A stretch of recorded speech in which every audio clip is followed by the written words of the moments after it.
બાલાસિનોરમાં શ્રી રણછોડરાયજીની ઐતિહાસિક રથયાત્રા ભક્તિ ભાવપૂર્વક સાથે સંપન્ન.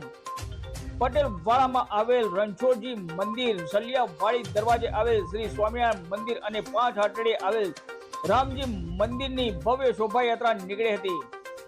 મહીસાગર જિલ્લાના બાલાસિનોર નગરમાં આવેલ શ્રી રણછોડરાયજી મંદિરથી ભગવાન શ્રી રણછોડરાયજીની ઐતિહાસિક રથયાત્રા ભવ્ય અને ભક્તિમય વાતાવરણ વચ્ચે નીકળી હતી.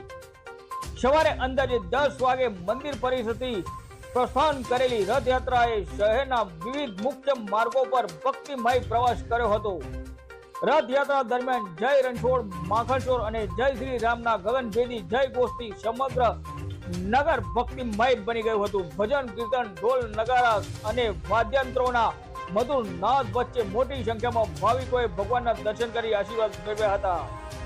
વરસાદી વાતાવરણ હોવા છતાં શ્રદ્ધાળુઓમાં ઉત્સાહ યથાવત રહ્યો હતો અને મોટી સંખ્યામાં ભક્તો રથયાત્રામાં જોડાયા હતા. સમગ્ર યાત્રા દરમિયાન મહીસાગર જિલ્લા પોલીસ દ્વારા ચુસ્ત પોલીસ બંદોબસ્ત ગોઠવી દેવામાં આવ્યો હતો, જેના કારણે રથયાત્રા શાંતિપૂર્ણ અને સુચારુ રીતે પૂર્ણ થઈ હતી. આ ઐતિહાસિક રથયાત્રા માત્ર ધાર્મિક પરંપરા જ નહીં, પરંતુ બાલાસિનોર નગરની સાંસ્કૃતિક સમૃદ્ધિ, લોક આસ્થા અને સામૂહિક એકતાનું જીવંત પ્રતીક બની ગઈ હતી. રિપોર્ટર નવદીપ રાવલ, મહીસાગર.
धीरे धीरे